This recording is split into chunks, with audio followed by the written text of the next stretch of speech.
Welcome back to the show. James Rule. I tell you what, we're going to go ahead and get straight into it. I always tell you, before you invest in something, always do your research and deep dive into it. Well, today I'm going to deep dive into XRP, the XRP ledger, Ripple, the founders, the reason it was created, and thanks to Canary Capital, they made this happen. There is a deep dive of XRP, a token deep dive that I'm going to cover here in a second. Canary Capital is institutional digital asset solutions, risk-managed single asset trust and hedge funds, research, macro insights, market commentary out of Nashville at Canary Funds. It is Canary Capital. This is the company overview.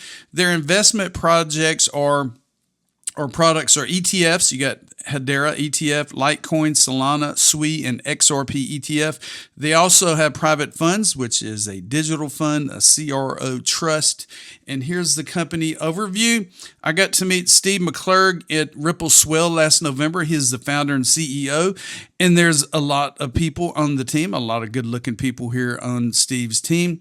And let's go ahead and look at the post that came out today. Canary Funds, Canary Capital, the bridge currency utility. XRP has been positioned primarily as a bridge currency for cross-border payments, aiming to make international money transfers faster, cheaper, and more efficiently than traditional systems like SWIFT. Using XRP, banks do not need to pre-fund accounts anymore. Payments can be settled instantly within seconds instead of days, freeing up capital and speeding up transactions. So I am going to read several sections of this article. I'm not going to read it in its entirety because it would take probably 30 minutes to an hour to read the complete thing. But I'm going to give you the gist of how XRP, Ripple, the XRP ledger, escrow, how all of this was created and how it functions today. And this is Canary Capital Token Deep Dive XRP, an overview of XRP's evolution, adoption, and market structure. And I'm going to go ahead and read to you word for word. Executive summary. XRP, launched in 2012 by Jed McCaleb, David Schwartz, Arthur Brito, and Chris Larson, originated from Brian Fugger's earlier Ripple Pay concept. Designed with a fixed supply of 100 billion tokens, XRP powers the XRP ledger, XRPL, emphasizing fast, low cost, and scalable transactions. XRP's main use case is as a bridge currency for cross-border payments via RippleNet and on-demand liquidity, or ODL.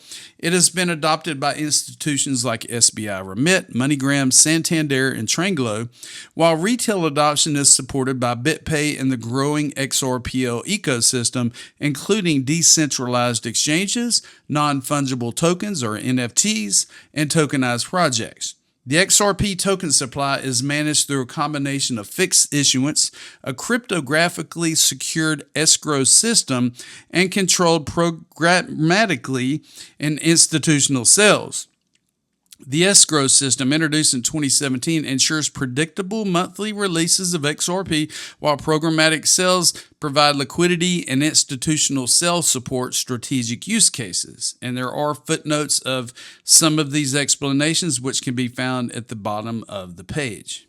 Ripple has faced legal challenges, most notably the SEC lawsuit alleging unregistered security offerings, partial victories regarding programmatic XRP sales by Ripple have set important regulatory precedents. As of August 2025, the SEC's 5-year lawsuit against Ripple concluded with both parties dropping appeals. Ripple paying a $125 million civil penalty, and XRP legally recognized as a security only in institutional sales, providing regulatory clarity in the United States. The XRPL continues to demonstrate high network activity, processing thousands of transactions per second with a decentralized validator network, supporting a growing ecosystem of applications and institutional use cases. XRP's combination of technological efficiency, predictable supply, and adoption in global payments make it a distinctive digital asset in the cryptocurrency landscape. Here we go. Here's the founders and the launch. Listen up, people. The origins of XRP trace back to 2004 when Canadian developer Ryan Fugger created RipplePay, a decentralized payments platform based on trust lines and peer-to-peer credit. RipplePay operated for several years as an alternative payments network, but its adoption remained limited. By 2011, Fugger began discussing the idea of handing over the project over to a team that could expand it into a global payments protocol. In 2011, Jed McCaleb, best known as the founder of cryptocurrency exchange Mt. Gox, began developing a new digital currency system that did not rely on Bitcoin's proof of work mechanism. He recruited David Schwartz, Arthur Brito, and Chris Larson to help design and build what would become the XRP ledger. This new system uses a consensus mechanism that allows for faster and cheaper transaction settlements compared to Bitcoin and was designed with a fixed supply of 100 billion tokens. In early 2012, McCaleb and the team approached Ryan Fugger with a proposal to merge RipplePay with their new ledger. Fugger agreed, transferring stewardship of the Ripple name and concept to them. Later that year, McCaleb and Larson co-founded OpenCoin Inc. to commercialize the technology and expand its use. Upon launch, the entire 100 billion XRP supply was created and allocated. 80 billion XRP went to OpenCoin for development and distribution, while the remaining 20 billion XRP was divided among founders. By 2013, OpenCoin rebranded to Ripple Labs Inc., signaling a shift towards enterprise adoption and global payment infrastructure. Ripple Labs began distributing XRP to developers, early adopters, and businesses, positioning it as a bridge currency for efficient cross-border payments. This period marked the formal establishment of the XRP Ledger ecosystem and the beginning of its integration into the broader financial landscape. Use cases and adoption. XRP has been positioned primarily as a bridge currency for cross-border payments, aiming to make international money transfers fast, cheaper, and more efficiently than the traditional systems like SWIFT. Ripple Lab built its core products, first RippleNet and later On-Demand Liquidity, or ODL, around this use case. ODL allows financial institutions to use XRP as a real-time liquidity tool, converting fiat currency into XRP, sending it across borders in seconds, and converting it back into local currency on the other side. And that's how it works, people. Traditionally, banks have to keep money sitting in a special account overseas called Nostro Vostro accounts to make international payments. This ties up cash and slows down settlement. And using XRP, banks do not need to pre-fund those accounts anymore. Payments can be settled instantly within seconds instead of days, freeing up capital and speeding up transactions. Early adopters of Ripple's technology include SBI Remit, Santander, and MoneyGram, which piloted XRP-based settlement corridors between the U.S. and Mexico in 2019. Over time, XRP's use cases have broadened beyond traditional remittances. Ripple has focused on expanding ODL into new corridors, particularly in regions with inefficient legacy banking infrastructure. By 2021, ODL was live in multiple corridors across Asia Pacific, Europe, Africa, and Latin America. For example, Tranglo, a major payments processor in Southeast Asia, partnered with Ripple to power remittances in markets like the Philippines and Malaysia. Similarly, in 2022, Lemonway, a French payment provider, began using RippleNet for treasury payments in Europe. These integrations highlighted XRP's growing role in institutional and border-to-border payments. In addition to financial institutions, XRP has seen limited but notable adoption in retail and commerce. XRP is supported by major payment processors like BitPay, enabling merchants to accept XRP as a form of payment.